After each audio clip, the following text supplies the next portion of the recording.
Well, thank you very much. This is certainly being home for me. I spent a lot of time right here. I was in Queens, so I'd come here, and this was like the luxury location for me. And I love it. I love the people here. Even coming in from the airport, I sat with Nikki Haley, who's here someplace. Where's our Nikki? Ambassador Nikki Haley, who is so incredible.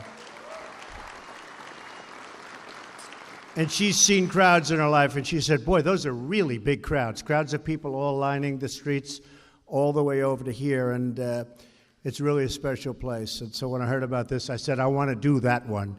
But I really wanted to do it not because of location, but because, as you know, I am the big, big believer and admirer of the people in law enforcement, okay? From day one.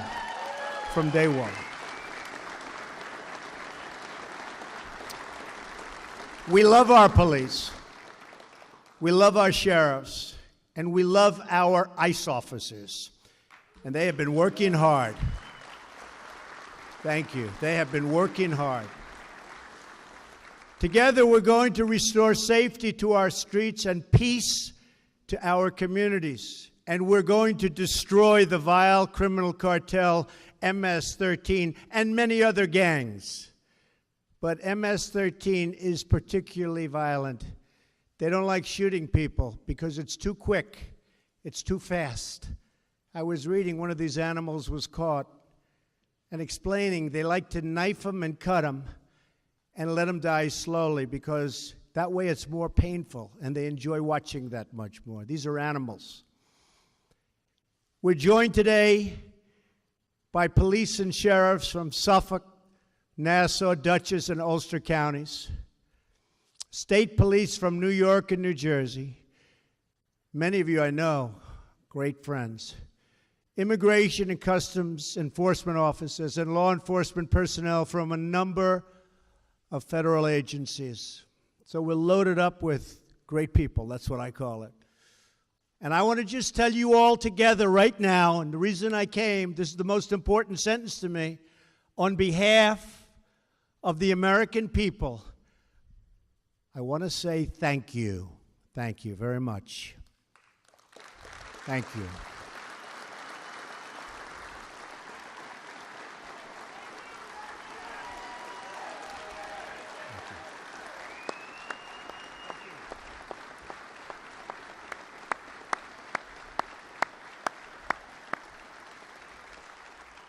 And I don't think you know how much the public respects and admires you. You're saving American lives every day, and we have your backs. Believe me, we have your backs 100%. Not like the old days. Not like the old days.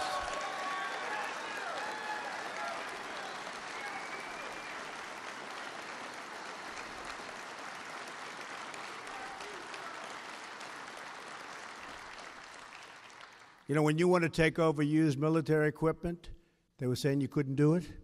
You know what I said? That was my first day. You can do it. In fact, that stuff is disappearing so fast we have none left.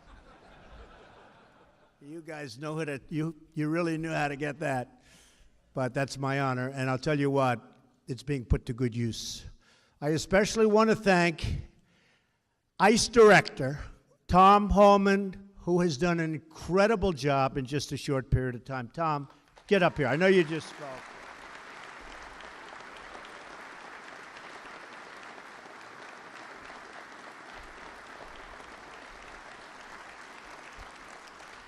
Tom is determined to rid our nation of cartels and criminals who are preying on our citizens. And I can only say to Tom, keep up the great work. He's a tough guy. He's a tough cookie. Somebody said the other day, they saw him on television, they were interviewed after that. They said, he looks very nasty. He looks very mean. I said, that's what I'm looking for. That's exactly what I was looking for. And for that, I want to congratulate John Kelly, who has done an incredible job of Secretary of Homeland Security. Incredible. One of our real stars. Truly one of our stars. John Kelly is one of our great stars. You know, the border's down 78%. under past administrations, the border didn't go down, it went up. But if it went down 1%, it was like this was a great thing. Down 78%. And in fact, the southern border of Mexico, we did them a big favor, believe me. They get very little traffic in there anymore because they know they're not going to get through the border to the United States. So that whole group has been incredible, led by General Kelly. Let me also express our gratitude to the members of the New York delegation here today. Congressman Chris Collins, where's Chris? Where's Chris? Oh, Chris, right from the beginning, he said Trump is going to win. Trump is going to win. That's why I like him. I didn't like him that much before. Now I love him. I'll never.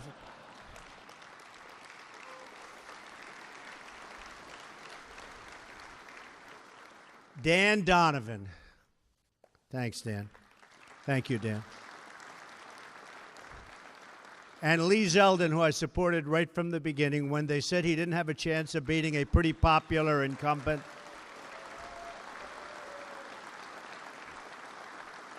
And I saw him in a debate. I said, I think this guy's going to win. But he fought a pretty popular guy.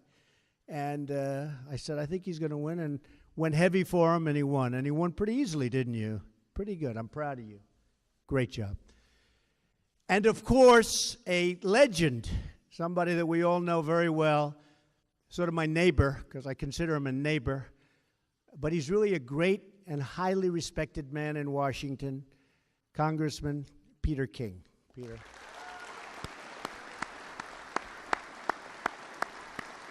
Very respected guy. He is a respected man that people like to ask opinions of. I do.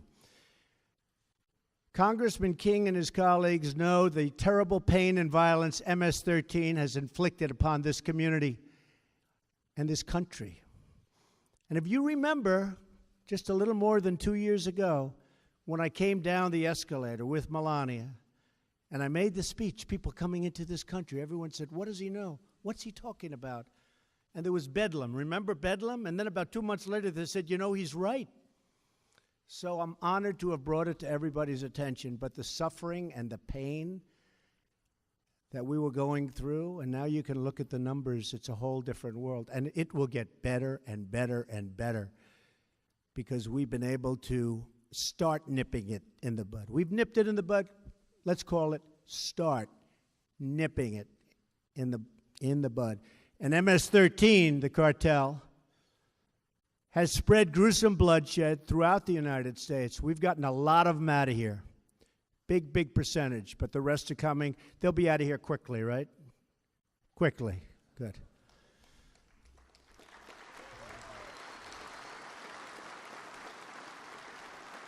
So I asked Tom on the plane. He was never in Air Force One. I said, how do you like it? He said, I like it. But I said, hey, Tom, let me ask you a question. How tough are these guys, MS-13? He said, they're nothing compared to my guys. Nothing. And that's what you need. Sometimes that's what you need, right? For many years, they exploited America's weak borders and lax immigration enforcement to bring drugs and violence to cities and towns all across America. They're there right now because of weak political leadership, weak policing, and in many cases because the police weren't allowed to do their job. I've met police that are great police that aren't allowed to do their job because they have a pathetic mayor or a mayor doesn't know what's going on.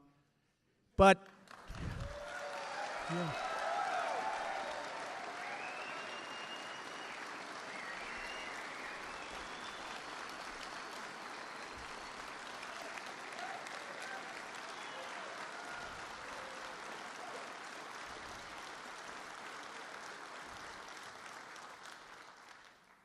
Were you applauding for someone in particular?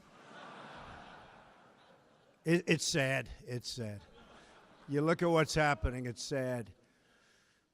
But hopefully, certainly in the country, those days are over. You may have a little bit longer to wait.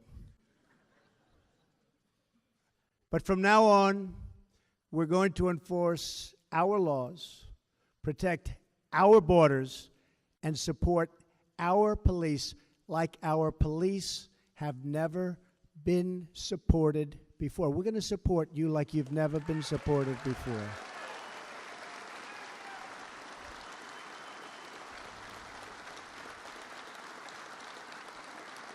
Few communities have suffered worse at the hands of these MS-13 thugs than the people of Long Island. Hard to believe. I grew up on Long Island. I didn't know about this. And then all of a sudden, this is like a new phenomena. Our hearts and our nation grieve for the victims and their families. Since January 16, think of this. MS-13 gang members have brutally murdered 17 beautiful young lives in this area on Long Island alone. Think of it. They butchered those little girls. They kidnap, they extort, they rape, and they rob. They prey on children. They shouldn't be here. They stomp on their victims. They beat them with clubs. They slash them with machetes. And they stab them with knives. They have transformed peaceful parks and beautiful, quiet neighborhoods into blood-stained killing fields. They're animals. We cannot tolerate, as a society, the spilling of innocent, young, wonderful, vibrant people, sons and daughters, even husbands and wives. We cannot accept this violence one day more. Can't do it. And we're not going to do it. Because of you, we're not going to be able to do it. You're not going to allow it to happen. And we're backing you up 100%. Remember that. 100%.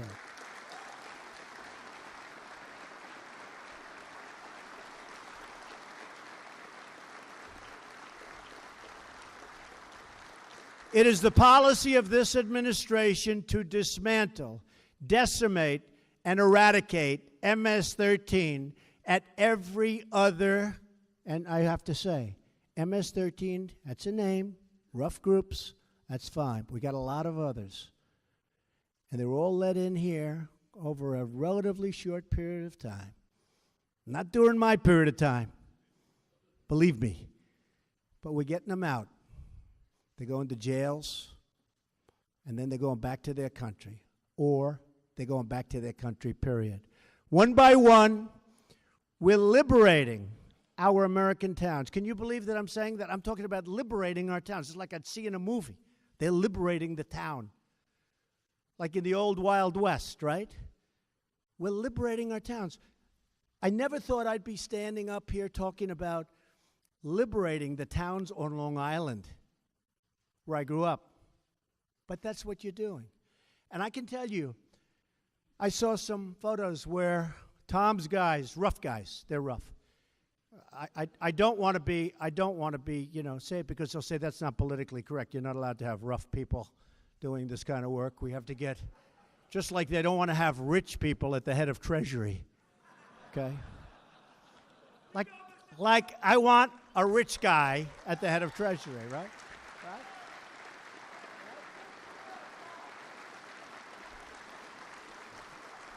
I want a rich guy at the head of commerce, because we've been screwed so badly on trade deals. I want people that made a lot of money now to make a lot of money for our country. And by the way, as I was walking up, they just gave me the numbers. Our numbers were just came out this morning. GDP is up double from what it was in the first quarter.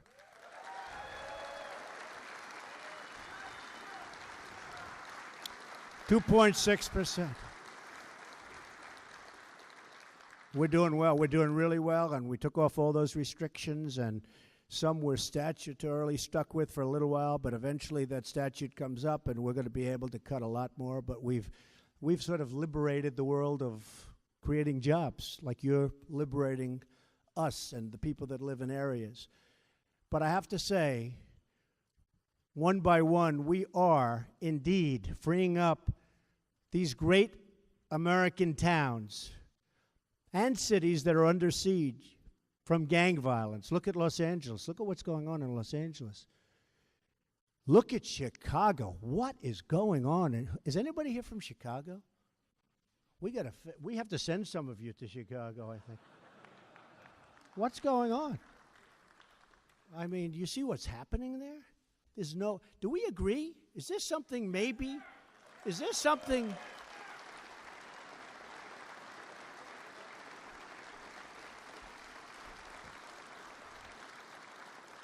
I have to tell you one Chicago story. So Chicago is having this unbelievable violence. People being killed, 4, 5, 6 in a weekend. And I'm saying, what is going on?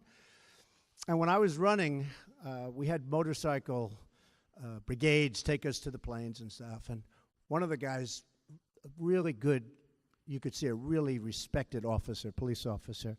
He was at the head. He was the boss. And you could see he was the boss. He actually talked like the boss. Come on, get lined up, because I'd always take pictures with the police, because I did that. My guy said, don't do it, don't do it.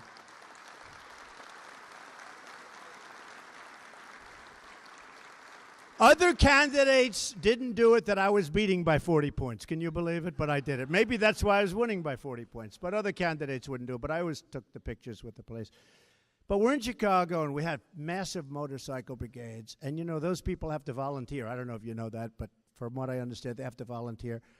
And I had the biggest brigades. I had brigades sometimes with almost 300 motorcycles. Even I was impressed. I'd look ahead, and it was nothing but motorcycles, because they'd volunteer from all over various states.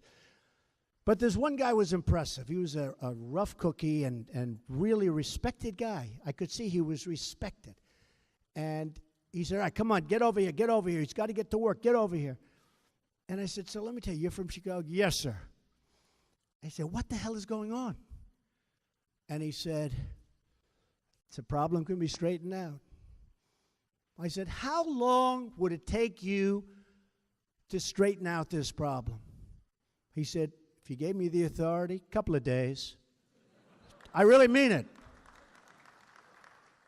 I said, you really think so? He said, a couple of days. We know all the bad ones. We know them all.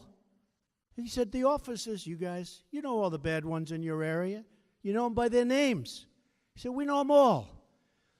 A couple of days.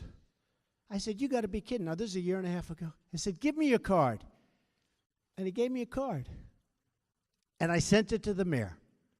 I said, you ought to try using this guy. Guess what happened? Never heard. And last week they had another record. It's horrible. But we're just getting started. We will restore law and order on Long Island. We'll bring back justice to the United States. I'm very happy to have gotten a great, great justice of the United States Supreme Court, not only nominated, but approved. And by the way, your Second Amendment is safe.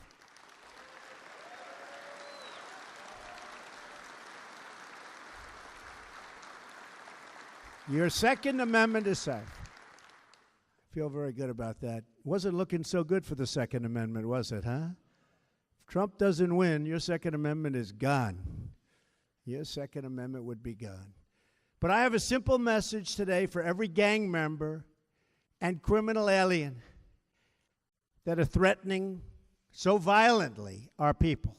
We will find you, we will arrest you, we will jail you, and we will deport you.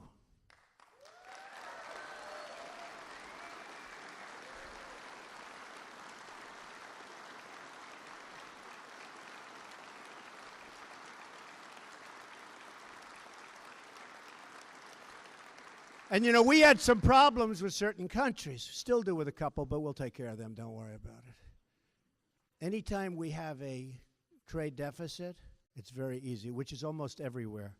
We have trade deficits with almost every country because we had a lot of really bad negotiators making deals with other countries. So it's almost everywhere, so that takes care of itself. But we had certain countries in South America where they wouldn't take the people back. I said, that's okay, no more trade. All of a sudden, they started taking their people back. It's amazing, isn't it? They used to send to the former Secretary of State, the country, please call. Would you please work it so that we can take, and they used to just tell her, no, we won't take back. They take back with us every single time. We're having very little problem. Are we having any problem right now with that? Huh? You better believe it. Give me the names of the few problems. We'll take care of it, this, telling you.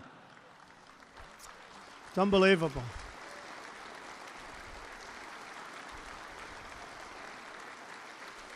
One of the people that represented the other administration, I said, why didn't you use that, the power of economics? Sir, we think one thing has nothing to do with another. I said, oh, really? So we'll have big deficits and they won't take back these criminals that came from there and should be back there? Well, believe me, to me, everything matters. But they're all taking them back. ICE officers recently conducted the largest crackdown on criminal gangs in the history of our country. In just 6 weeks, ICE and our law enforcement partners arrested nearly 1,400 suspects and seized more than 200 illegal firearms and some beauties, and nearly 600 pounds of narcotics. The men and women of ICE are turning the tide in the battle against MS-13. But we need more resources from Congress, and we're getting them. Congress is actually opening up and really doing a job. They should have approved health care last night, but you can't have everything. Boy, oh boy. They've been working on that one for 7 years. Can you believe that? The swamp. But we'll get it done. We're going to get it done. You know, I said from the beginning, let Obamacare implode and then do it. I turned out to be right. Let Obamacare implode.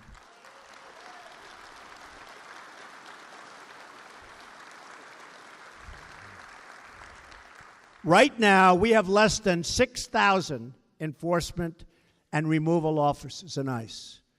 This is not enough to protect a nation of more than 320 million people. It's essential that Congress fund another 10,000 ICE officers, and we're asking for that, so that we can eliminate MS-13 and root out the criminal cartels from our country. Now, we're getting them out anyway, but we'd like to get them out a lot faster. And when you see these towns, and when you see these thugs being thrown into the back of a paddy wagon, you just see them thrown in, rough. I said, please don't be too nice. Like when you guys put somebody in the car and you're protecting their head, you know, the way you put their hand over. Like, don't hit their head, and they've just killed somebody, don't hit their head.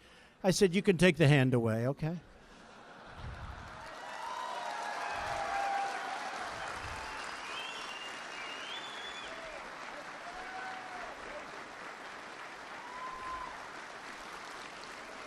It's essential that Congress fund hundreds more federal immigration judges and prosecutors, and we need them quickly, quickly. If we're going to dismantle these deadly networks, and I have to tell you, you know, the laws are so horrendously stacked against us because for years and years they've been made to protect the criminal. Totally made to protect the criminal, not the officers. You do something wrong, you're in more jeopardy than they are. These laws are stacked against you. We're changing those laws. But in the meantime, we need judges for the simplest things that you should be able to do without a judge. But we have to have those judges quickly. In the meantime, we're trying to change the laws. We're also working with Chairman Bob Goodlatte on a series of enforcement measures, and he's a terrific guy, to keep our country safe from crime and terrorism, and in particular, radical Islamic terrorism.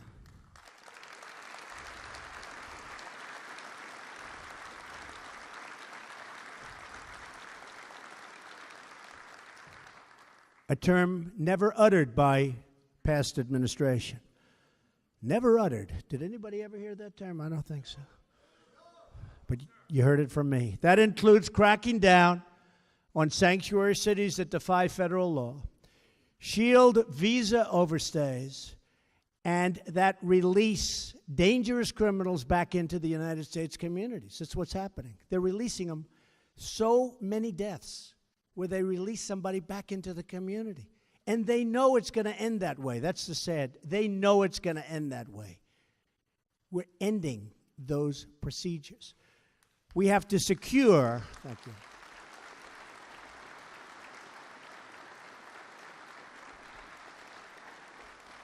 I spoke to parents, incredible parents.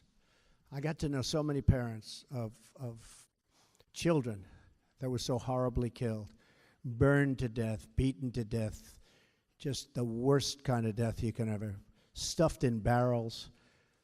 And the person that did it was released, and you'd look at the file, and there were letter after letter after letter of people begging not to let this animal back into society, that this would happen. It would happen quickly. It wasn't even like it would happen over a long period of time. They were saying it would happen quickly. It's total violence. He's a totally violent person. You cannot let this person out. They let the person out, and sometimes it would happen like on the first day. And then you have to talk to the parents and hold the parents and hug them, and they're crying. Crying, their lives are destroyed. And nobody thinks about those people. They don't think about those people. They're devastated. But we're ending so much of that. We're ending, hopefully, all of that. The laws are tough. The laws are stacked against us, but we're ending it.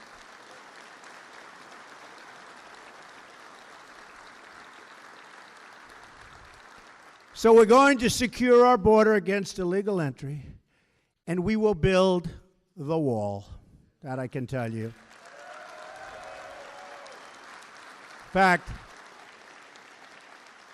last night, you don't read about this too much, but it was approved $1.6 billion for the phase 1 of the wall, which is not only designed, but the start of construction over a period of about 2 years, but the start of construction for a great border wall.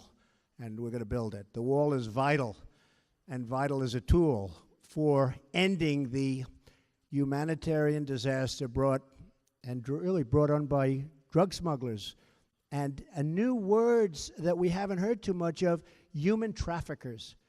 This is a term that's been going on from the beginning of time, and they say it's worse now than it ever was. You go back 1,000 years where you think of human trafficking. You go back 500 years, 200 years, 100 years. Human trafficking, they say, think of it, what they do, human trafficking is worse now maybe than it's ever been in the history of this world. We need a wall. We also need it, though, for the drugs, because the drugs aren't going through walls very easily, especially the walls that I build. I'm a very good builder. You people know that better than most because you live in the area. That's why I'm here. We'll build a good wall. No, we're going to build a real wall. We're going to build a wall that works. And it's going to have a huge impact on the inflow of drugs coming across. The wall is almost, that could be one of the main reasons you have to have it. It's an additional tool to stop the inflow of drugs into our country. The previous administration enacted an open-door policy to illegal immigrants from Central America. Welcome in. Come in, please. Please. As a result, MS-13 surged into the country and scoured and just absolutely destroyed so much in front of it. New arrivals came in, and they were all made recruits of each other, and they fought with each other, and then they fought outside of each other, and it got worse and worse, and we've turned that back. In the 3 years before I took office, more than 150,000 unaccompanied alien minors arrived at the border and were released all throughout our country into United States communities at a tremendous monetary cost to local taxpayers, and also a great cost to life and safety. Nearly 4,000 from this wave were released into Suffolk County. Congratulations. Including 7 who are now indicted for murder. You know about that. In Washington, D.C. region, at least 42 alien minors from the border surge have been recently implicated in MS-13 related violence, including 19 charged in killings or attempted killings. You say, what happened to the old days where people came into this country? They worked and they worked and they worked and they had families and they paid taxes and they did all sorts of things and their families got stronger and they were closely knit. We don't see that. Failure to enforce our immigration laws had predictable results: drugs, gangs, and violence. But that's all changing now. Under the Trump administration, America is once more a nation of laws, and once again, a nation that stands up for our law enforcement officers.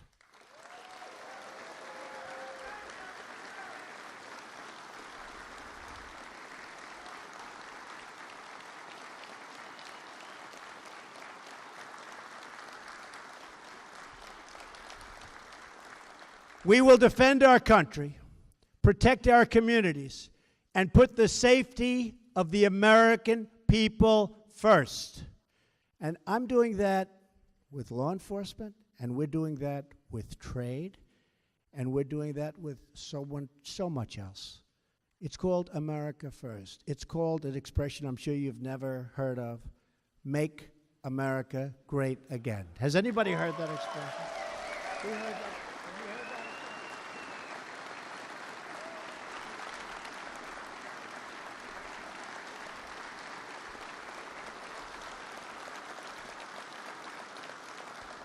That is my promise to each of you. That is the oath I took as president. And that is my sacred pledge to the American people. Thank you, everyone here today. You are really special, special Americans.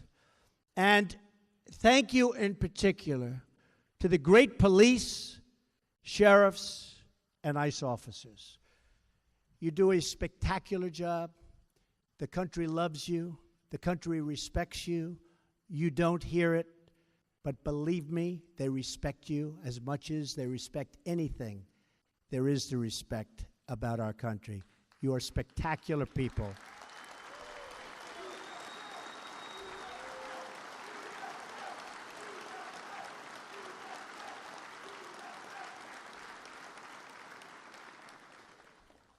Because of the danger of your job, which people also understand fully, I leave you with the following. Thank you, and may God bless you. May God bless